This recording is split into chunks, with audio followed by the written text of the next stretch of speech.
Recordai, Senhor, meu Deus, vossa ternura e compaixão. Bem bonito, bem bonito. Recordai.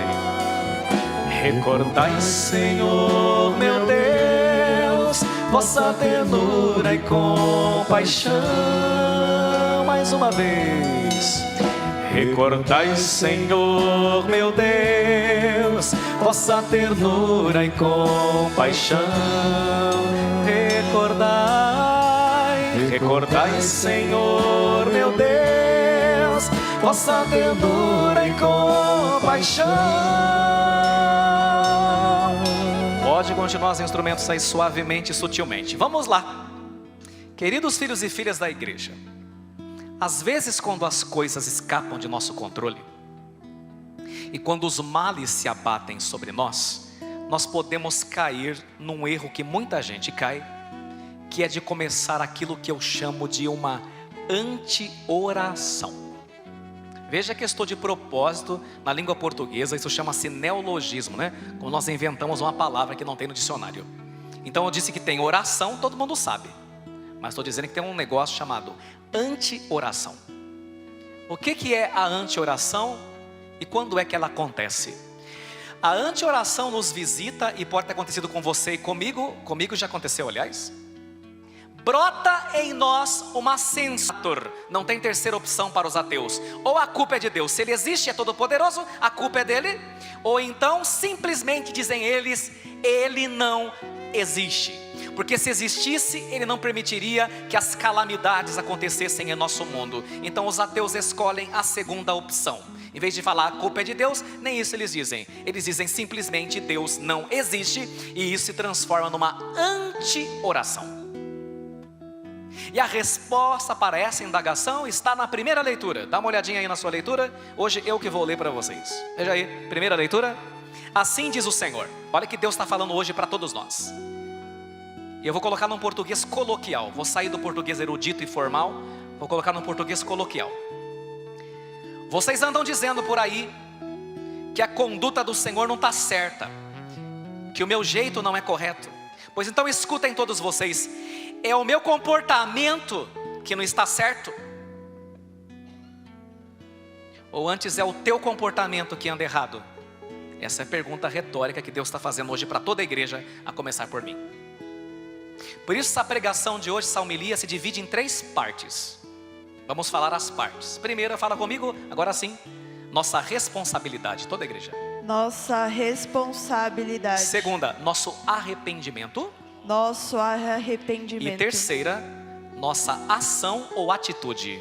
Nossa ação ou atitude. Tudo bem? Vocês se lembram ainda qual é a primeira?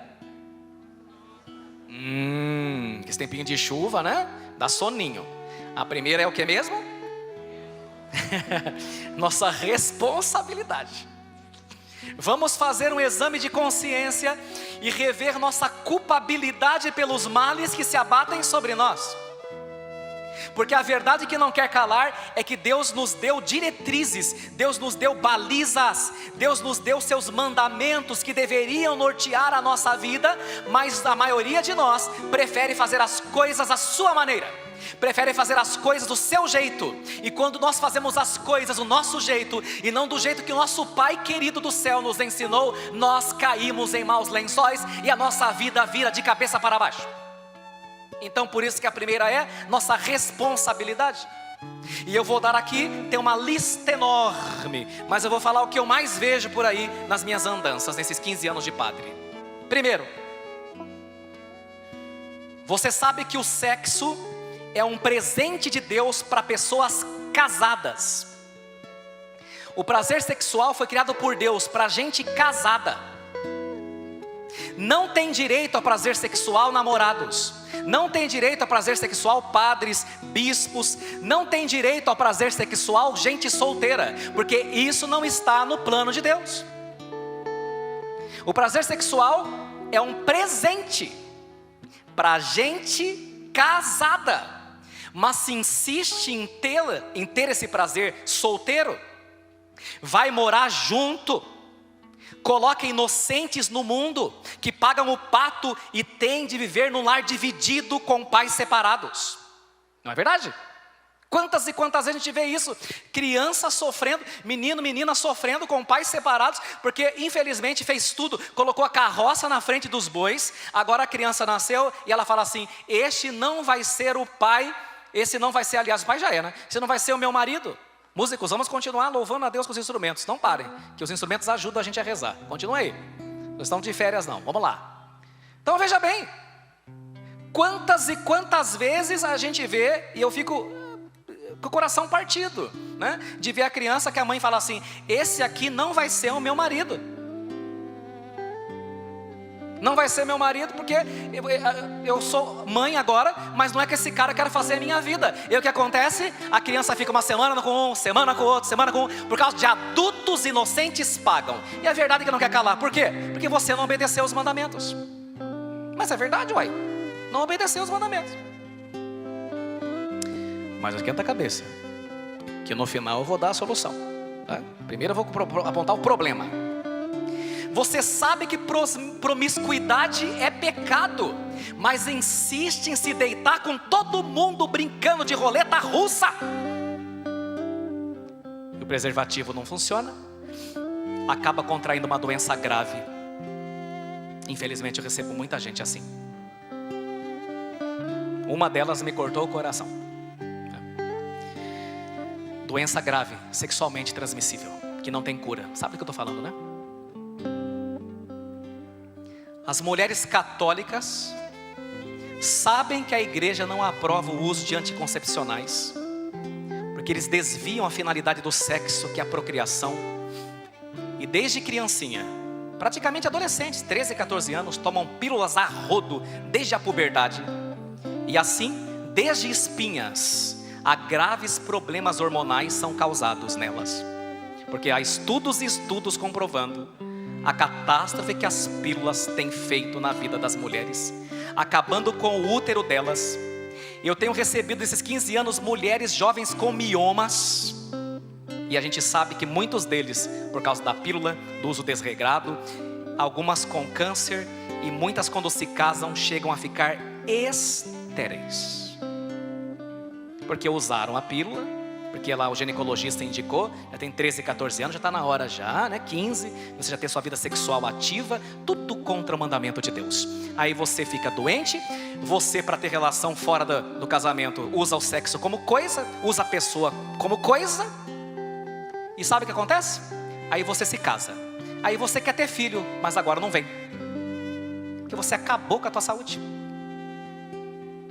Sem noção de quantas mulheres casadas vêm fazer novena para Santa Filomena para ficar grávida, só que acabaram com o próprio útero e com a fertilidade a vida toda, né?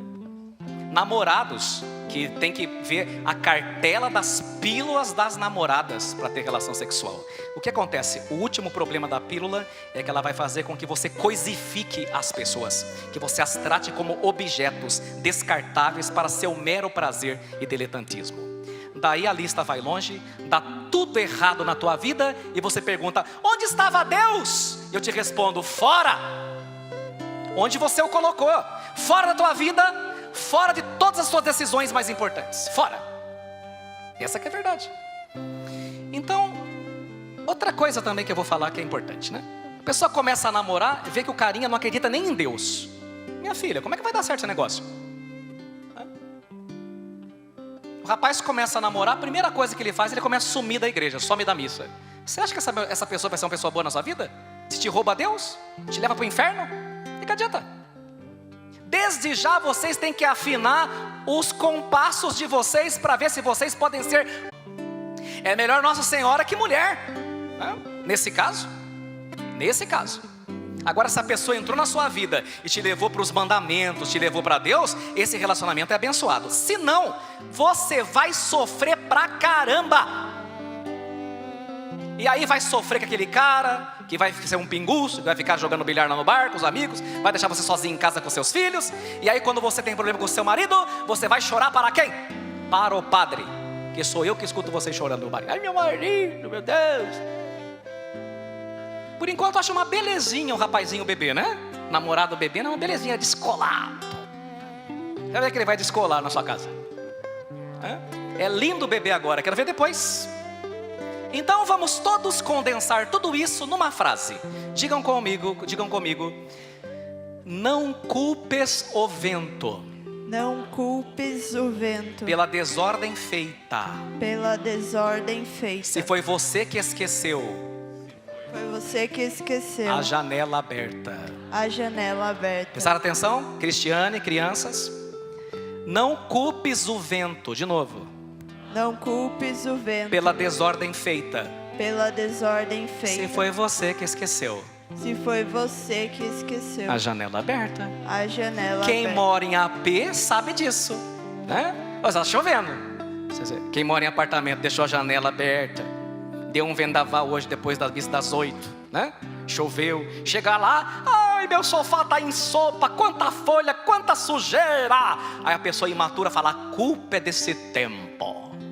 Não, a culpa é tua. Você que esqueceu a janela aberta. Da mesma forma, há uma desordem na minha vida, há uma desordem na tua vida, porque você não seguiu os mandamentos de Deus. Você fez as coisas do seu jeito e está pagando as consequências. E aí tem alguns que falam assim, ai, Deus está me castigando. Não está, não. Você fez tudo errado, né? Como é que as coisas vão dar certo? Por isso eu gosto muito daquela conversa famosa que eu sempre gosto de lembrar para vocês. A conversa do cliente com o barbeiro. O barbeiro adora conversar, né? Você vai lá, ainda mais se for mulherada no salão, nossa mãe, né? Aí o barbeiro cortando o cabelo do rapaz, conversa vai, conversa vem, falaram que o São Paulo ganhou, né? Tudo mais, várias conversas. Aí, num dado momento, o cliente falou assim pro barbeiro, é mesmo, né? Se Deus quiser. O barbeiro falou assim, olha, já faz 6 meses que você vem aqui, eu não acredito em Deus, então vamos conservar a amizade, mas de Deus aqui você não fala. E o cliente levou um susto. Falou, mas por que você não acredita em Deus? Porque Ele não existe. Eu falei, por que você acha que Deus não existe? Ué, muito simples. Se Deus existisse, por que tem tanta gente triste, tanta gente doente, tanta injustiça com os pobres? Se Deus existisse, como que Ele deixa essa turma mandar e desmandar, fazer coisa errada, esses poderosos do Supremo? Se Deus existisse mesmo, por que Ele não intervém e muda a vida das pessoas que estão se separando, famílias separando? Ele não faz nada? Então duas ou uma, ou Ele existe, é um masoquista, um sádico, ou Ele não existe e por isso Ele não faz nada. Por isso eu digo que Deus não existe. Aí o cliente ficou triste, mas na hora não soube muito bem o que responder. Terminou de cortar o cabelo, deu aquele tapa no look. Quando saiu na praça, ali na Vila Progresso, na Praça do Truco, ele encontrou um homem todo descabelado, com uma barba lá no pé. E o Espírito Santo falou, agora, voltou correndo no salão. Ô, barbeiro não existe. Aí o barbeiro falou, tá bêbado rapaz, foi beber pinga? Barbeiro não existe. Por que você vê com essa história? Se barbeiro existisse, eu não teria acabado de encontrar um homem descabelado, todo desgrenhado lá. E não tinha tanta gente cabeluda e barbuda nesse mundo. Barbeiros não existem. E o barbeiro falou, ué, traz o cara no meu salão que eu dou um trato nele. Ele disse, então meu amigo, com Deus a coisa funciona assim também. Há muita gente desalinhada e perdida, triste. Gente cuja vida está uma bagunça. Mas elas não precisam no salão. Elas precisam no hospital que Deus preparou para elas, que é a igreja. E Deus também está dizendo, as pessoas estão assim, é verdade, mas porque elas não vêm até mim. Esse é o segredo. Porque elas não entregam sua vida para mim. E é por isso que tem tanta gente destruída nesse mundo. A palavra hoje fala para nós sobre a temática da liberdade. Você é livre para ouvir a voz de Deus, mas você também é livre para ouvir a voz do demônio, para ouvir a voz do mundo. É você quem vai dar a resposta. E aí nós entendemos melhor o evangelho de hoje. Nosso Senhor nos conta essa parábola e faz 2 perguntas muito interessantes. Uma bem genérica e a outra bem filosófica. Vamos dizer juntos quais foram as 2 perguntas que Jesus fez. Digam comigo a primeira. Que vos parece? Que vos parece? E agora eu quero que vocês façam um exercício comigo. Essa pergunta de Jesus, que vos parece, como que você traduziria ela num português bem assim, claro, sorocabano? Como a gente traduz? Como é seu nome? Você é músico, né? Eu lembrei de você. Qual é o seu nome? Elton. Parabéns, Elton. A pergunta de Jesus é a seguinte: o que você acha? Ele quer saber a sua opinião. Aí ele conta a história. E nós podemos responder para ele: Senhor Jesus, vamos falar o que nós achamos. O que nós achamos, duas coisas. A primeira é que esse pai da parábola está lascado. Porque ele tem dois filhos. Um é hipócrita e fingido. Fala que vai, mas não vai. E o outro é sincero, mas é grosso e mal educado. O pai fala: ô filho, vai hoje trabalhar na vinha do pai, que é dele também, né? Não quer. Então esse pai está bem de filho, né? Um é hipócrita e o outro mal educado. Então, começou mal. Então essa primeira pergunta de Jesus é fácil. O que vos parece? Jesus, os dois filhos são terríveis, coitado desse pai. Agora a segunda pergunta de Jesus é um pouquinho mais complexa. A segunda é, fale comigo: qual dos dois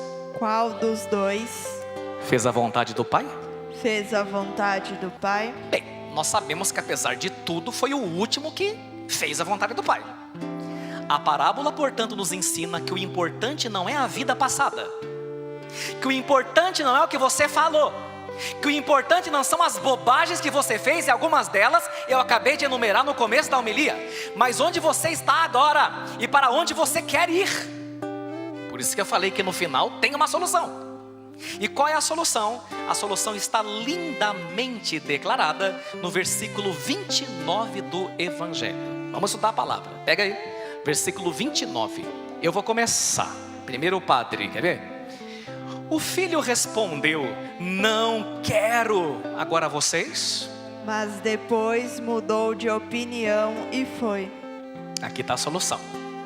No original em grego não está escrito mudou de opinião. Está certa a tradução, mas o original é um pouquinho mais profundo. No original diz assim: ele falou não quero, agora presta atenção, mas depois mudou o que estava em seu coração e foi. É isso que está no original. Na Guatemala tem uma tribo chamada Queche. Eu estive lá com o Dom Eduardo na Guatemala em missão, há alguns anos atrás. E essa tribo não tem na língua deles uma palavra para arrependimento. Eles não têm.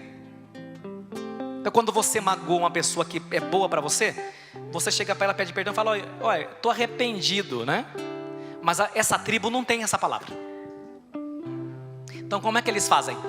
Quando eles cometem um deslize, uma gafe, eles chegam para Jesus, por exemplo, para Deus, ou para a pessoa que eles magoaram, e olha que coisa mais linda, já que eles não têm a palavra para arrepender, eles falam assim, ó: viu, dói meu coração. Olha que profundo. Dói meu coração. Quando você é um ingrato, você é cruel com uma pessoa que só te amou, e você cai em si, não dói o coração? Quando é verdade, né? A Igreja Católica nos ensina que quando você vai se confessar, você pode ser movido por dois sentimentos: um menos perfeito e outro mais perfeito. O menos perfeito chama atrição. Quem que confessa por atrição? Quem se confessa por medo de ir para o inferno. É válido, mas não é perfeito. E tem um que é perfeito, chama-se contrição. O que é contrição? Quando o coração está rasgado e a pessoa confessa diante do padre chorando, ela é levada às lágrimas, que ela fala: como que eu pude ser assim com ele, que só me ama, que morreu por mim, que se entregou por mim? Como que eu posso corresponder desse jeito? É aquele choro amargo de São Pedro depois de ter negado Jesus, entendeu? Quando dói o coração, nós nos arrependemos de verdade. Deus quer que doa o nosso coração, para que nós possamos mudar de opinião e também fazer a vontade do Pai. E agora o final. O final, nossa atitude que eu falei para vocês.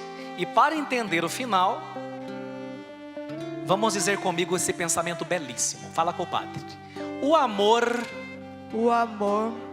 é muito mais uma coisa que a gente faz. É muito mais uma coisa que a gente faz do que uma coisa que a gente diz. Do que uma coisa que a gente diz. Estou vendo um monte de pai de crianças aqui, né? Um lá fora. Quando vocês chegam moídos do serviço e leva seu filho e sua filha que não está passando bem no PA, meia-noite, 1, 3 da madrugada, cansado, morto, vocês estão dizendo eu te amo, só que com a vida. Entende bem? Isso é vida, né? Quando a mãe morta de cansaço, porque, vamos ser sinceros, hein? Mulher é que mais trabalha. Nós homens trabalhamos, mas quem trabalha mesmo é a mulher. Porque a coitada, além de ter profissão, tem que cuidar da casa, cuidar das crianças, né? O homem pelo menos dá uma terceirizada geralmente. Está errado, mas dá uma terceirizada. As mulheres, nesse ponto, pelo amor de Deus, como vocês trabalham, né? Quem dera que os homens tivessem um pouco mais de compreensão. Mas quando a mulher cansada, ficou o dia todo, chega lá e ainda faz uma janta, né? Ela ama, né? Quando ela lava a sua roupa, ainda passa Downy. Aí o amor chegou lá em cima, né? Você pega a sua roupa, tá cheirando, né? Gente, maridão, quando você pega a sua roupa e tá cheirando amaciante, isso é amor. Porque se isso não for amor, eu não sei o que é. Ela está dizendo, eu te amo. Agora, gente, vamos ser sinceros. Hoje a pessoa fala eu te amo para a primeira que encontrou na esquina. A pessoa fala eu te amo no Face, te amo no Instagram. Eu te amo virou a frase mais banal que existe. Mas o amor é muito mais que isso. É. Então aquele filho que falou, não quero, mas depois doeu o coração e foi, amor, aprendeu a amar. Porque ele aprendeu que o amor verdadeiro não está na palavra, na boca, na língua. São João vai dizer, filhinhos, não amemos só de língua, só de boca, mas em obras e ações. Carta de João, né? Então, o que Deus está falando para nós hoje? Hoje existe uma concepção exterior e quantitativa acerca da religiosidade das pessoas. Como se fosse possível medir a religiosidade de um grupo ou de alguém específico somente pela pertença a uma igreja, somente por certas práticas religiosas facilmente verificáveis, como missa, sacramento, orações. Tudo isso é importante, caridade, mas não é isso que é o mais importante. São João da Cruz vai dizer assim, no crepúsculo de nossas vidas nós seremos julgados quanto ao amor. Não adianta missa, não adianta sacramento, não adianta doar cesta básica, não adianta comprar o carnê da Filomena, se você não colocou amor. Sabe quem vai ser salvo? Quem vai ser salvo não serão pessoas que fizeram coisas extraordinárias. Os salvos serão pessoas que fizeram coisas ordinárias, comuns, normais, incluindo colocar o lençol da cama e coar o café, mas colocaram muito amor naquilo que fizeram. Isso vai ser a salvação. Entendeu? É isso, é sobre isso. Jesus falou no Evangelho, quem lê a Bíblia sabe. Ele falou que nem um copo d'água dado para um pobrezinho vai ser esquecido. Mas gente, quanto que vale um copo d'água? Presta atenção. Para Jesus, um copo d'água dado com todo amor vale mais que o cara da TV que deu 1 milhão só para se aparecer e fazer propaganda da sua empresa. Porque é o amor que você coloca que conta, não é aquilo que você faz. São Paulo vai dizer na carta aos Coríntios, no hino à caridade, no capítulo 13, São Paulo vai falar, se eu tivesse o dom da profecia, conhecesse todos os mistérios, todas as ciências, e olha quem vai falar, se eu tivesse uma fé capaz de mover montanhas, mas não tivesse amor, eu nada seria. Mesmo que eu desse aos pobres tudo que eu tenho, tá lá. Já pensou se pegar todas essas coisas e dar para os pobres? Pode ser que você pegue as suas coisas e dê para os pobres por mera vaidade. E São Paulo fala assim, se eu desse o meu corpo para ser queimado, mas não tivesse amor, nada serviria para mim. Você vê uma pessoa viciada, jogada na rua, e talvez você pense, alguns pensem, é um vagabundo. Mas você não sabe quais circunstâncias contribuíram para que aquela pessoa caísse num abismo tão profundo e qual foi a grande desilusão que ela viveu para ir parar onde ela parou. É mais fácil rotular, não presta, sem vergonha. A gente tem aqui na igreja uma pastoral, chama Fraternidade e Caridade, que ajuda as pessoas da rua. E a gente sabe, a Mara sabe também, né? Você também ajuda lá, eu sei. Na rua tem doutores, na rua tem poliglotas, Uma vez eu me lembro de um cara da rua que falava inglês perfeitamente melhor que eu. Na rua tem pessoas incríveis, só que sabe o que a gente descobre quando você começa a conversar com eles? Homens que perderam o bebê morreu e ficaram loucos, perderam a razão. Homens que pegaram suas mulheres na cama com outro e a amavam com todas as forças que podiam. Mulheres que a família virou as costas. São essas as pessoas, a maioria. Tem também alguns que estão lá, talvez até se aproveitando, pode ter. Mas a grande maioria são pessoas que não suportaram viver o drama que a vida lhes colocou. E se você aguentou, glória a Deus. Mas tem gente que não aguenta, tem gente que pira. Por isso que eu pedi para terminar essa homilia, vou pedir para a equipe da comunicação, a Pascom, que coloque essa imagem em nossas telas. E para quem está em casa também. Não sei se todos vão conseguir enxergar. Se não enxergar não tem problema, eu vou narrar. Aqui nós temos uma charge. Nós temos uma girafa que entrou no mar e um macaquinho em cima da pedra. Vocês conseguem ler o que está escrito em cima? Vamos juntos? A realidade do outro não é a mesma que a sua. E aí o macaquinho inocente está com calor, quer nadar, olha para a girafa e pergunta: é muito fundo aí? A girafa responde: que nada, bate no pescoço. Não? Bate no pescoço. Preste atenção. A realidade de um não é a mesma realidade do outro. Às vezes você vê uma pessoa sofrendo, você fala: que bobagem, não quer chorar por causa disso? Calma. O endereço mais difícil que existe é o lugar do outro.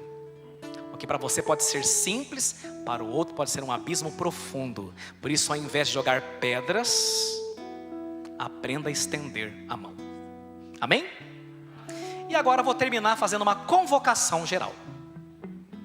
E essa convocação que eu vou fazer é muito séria. E eu não estou brincando. Estou falando sério. Eu quero fazer uma convocação. Talvez você seja o filho que até hoje disse não. Mas quem sabe a partir de hoje você começa a dizer sim. E realmente vai para o Pai e muda de vida. Porque a verdade que não quer calar é que a maioria de nós, depois do batismo e da crisma, acendemos uma vela lá com o bispo, solenemente. Renunciamos Satanás e dissemos sim. Mas depois nós acabamos dizendo não com as nossas vidas e com as nossas más escolhas e atitudes. Por isso, mesmo que possa parecer antagônico, paradoxal, sem sentido, eu digo a todos que estão nessa igreja e a todos que me acompanham em casa, eu quero convocar os senhores e senhoras. Se você está tendo relação sexual fora do teu casamento, vem à igreja mesmo assim. Se você é um viciado ou viciada, continua vindo aqui, você é muito bem-vindo. Se você bebeu ontem o dia inteiro, acordou hoje de ressaca e veio para essa missa, continua vindo mesmo assim. Você que não sabe por qual sexo você se sente atraído ou atraída, vem à igreja você também. E se você ainda não conseguiu largar o vício da pornografia, do adultério, da masturbação, por favor, continua vindo, tem lugar para você aqui. Porque a igreja é um hospital.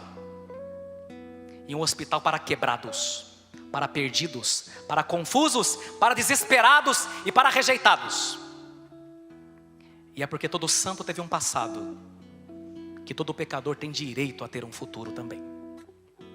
Quem sabe, depois de muitas missas, depois de muitos anos dizendo não, um dia eu tenho esperança de que você comece a dizer sim.